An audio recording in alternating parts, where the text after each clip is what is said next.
social. El costo social de las reformas se sintió en todos y cada uno de los países dentro de la órbita neoliberal. Los presidentes Salinas de Gortari de México, Collor de Mello en Brasil, el argentino Carlos Menem, el peruano Fujimori y Carlos Andrés Pérez de Venezuela, entre otros, llevaron adelante políticas privatizadoras, en muchos casos mal aplicadas y atravesadas además por incidentes de corrupción. La idea es que la gente gane un poco durante mucho tiempo. Eso es el capitalismo. Y que vaya acumulando. Acá es al revés. La gente gana, hay una cantidad pequeña de gente que gana muchísimo durante poco tiempo. O sea, es la esencia contraria al capitalismo. Por eso se habla de capitalismo salvaje, o si querés de neoliberalismo, ¿no?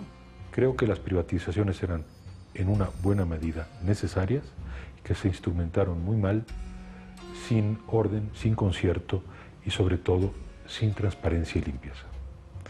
Lo cual lo que provocó fue su desprestigio. La propia palabra privatización parecería, ya sigue pareciendo, muy negativa. Creo que lo que nos une a los latinoamericanos son las mujeres bellas. Todas nuestras mujeres son muy hermosas. Y creo que nos une también la experiencia humana es más cruda en los países latinoamericanos. No está matizada. Creo que somos países que compartimos contradicciones y paradojas muy fuertes. Después del triunfo de la Revolución Cubana y el fracaso de la intervención norteamericana en Bahía de los Cochinos, miles de jóvenes de distintos países latinoamericanos, pero al mismo tiempo, comienzan a creer en la razón de las armas. La aparición de movimientos guerrilleros en América Latina en la década del 60 está directamente vinculada con la presencia simultánea de gobiernos militares en prácticamente todos los países de la región. Estos gobiernos adherían a la doctrina de seguridad nacional, un plan de los Estados Unidos para terminar con la presencia comunista en el continente. Entre 1962 y 1963 hubo 6 golpes militares en Latinoamérica. Argentina y Perú en el 62, Guatemala, Ecuador, República Dominicana y Honduras en 1963, a los que seguirían el golpe militar en Brasil 1964, nuevamente en Argentina 1966 y en Perú 1968. Hacia fines de ese año, los militares controlaban Bolivia y Ecuador. El gobierno de México estaba en manos de una rama dura del PRI, mientras Argentina, Brasil, Perú, Paraguay y casi todos los países de América Central soportaban dictaduras.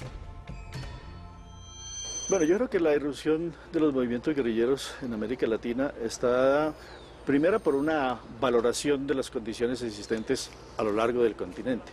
Los discursos que predominaban eran los del subdesarrollo, los de la dependencia, los de la dominación imperialista, etc. Y para todos ellos se veía como la salida natural la rebelión armada. Parecía como si dentro de una evolución natural de los procesos democráticos o participativos o populistas, etc., esto no pudiera tener una salida. Con el triunfo de la Revolución Cubana, la intervención norteamericana en la región redobla la apuesta, apoyando programas militares específicamente diseñados para combatir a las guerrillas insurgentes del continente. Era la Escuela de las Américas. El Plan Cóndor, un plan coordinado en los años 70 por las dictaduras de Argentina, Chile, Brasil, Paraguay, Uruguay y Bolivia, hizo permeables las fronteras nacionales para perseguir a los opositores a las dictaduras. El sostén ideológico de este plan establecía que las fuerzas de seguridad tenían un nuevo rol. Además de velar por la seguridad nacional, tenían que terminar con el comunismo. De la hipótesis del enemigo externo se pasa a la del enemigo interno. Esta idea es posterior a la Guerra Fría, ¿no? Hasta ese momento los enemigos eran los rusos o los chinos o lo que sean. Bueno, en ese momento los enemigos eran los terroristas. Entonces había que buscar, ellos pensaban que había que buscar maneras distintas de combatirlo, de técnicas también distintas para disuadirlo, de infiltración, de tortura, etcétera, que no habían sido usadas en la guerra tradicional. Y muchas de ellas venían de la guerra colonialista, por ejemplo, la Picana en Argelia. Militar en una organización clandestina, no armada como la mía, en buena medida implicaba crear un contralenguaje contra las pautas del Plan Cóndor.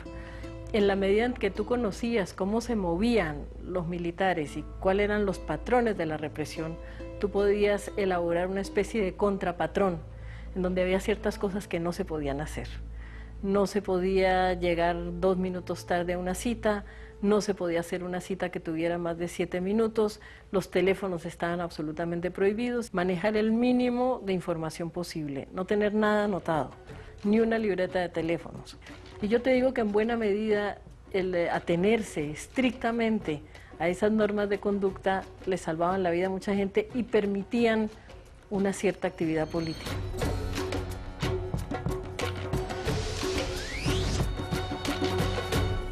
Los latinoamericanos compartimos esos años las formas de opresión, pero también las formas de expresarnos. Fue a través del arte. Yo creo que hay como un vínculo entre el arte, o digamos la creatividad, y la conciencia.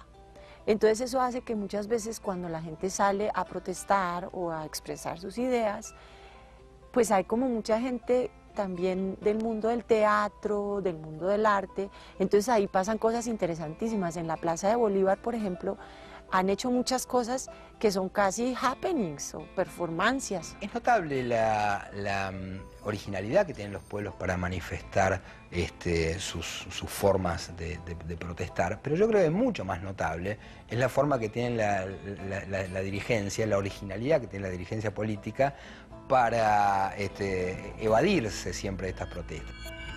Cuando Augusto Pinochet tomó el poder en Chile en 1973, las mujeres comenzaron a hilar sus arpilleras. Estos tapices, hechos con retazos de telas brillantes con cobre, lana, cuero e incluso sus propios cabellos, narran escenas de la vida cotidiana y sirvieron para contar al mundo lo que pasaba en Chile.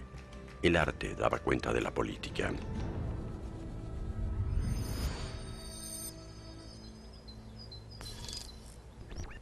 En Latinoamérica, arte y política han estado indisolublemente ligadas. Acá en México, los muralistas David Alfaro Siqueiros, Diego Rivera y José Clemente Orozco pintaron la Revolución Mexicana de 1910 en los muros del Distrito Federal.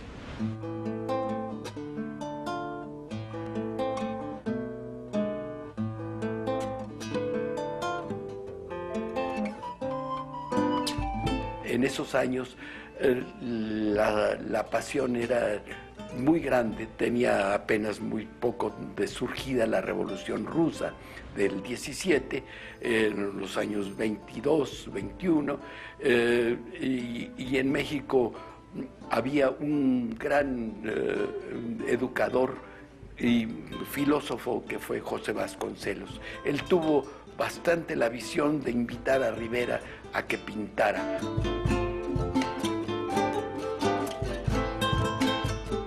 Y me parece que es como lo que viene antes de los grafitis de ahora, ¿no?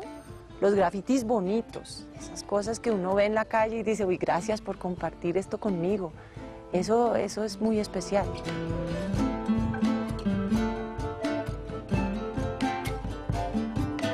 La filosofía del muralismo es democratizar el arte, llevarlo al pueblo y levantar todos los principios y todo de la Revolución Mexicana, hacerlos vivir, explicarlos, y por eso vemos que por primera vez en la pintura mural de todos los tiempos aparece el obrero y el trabajador como el héroe del muro.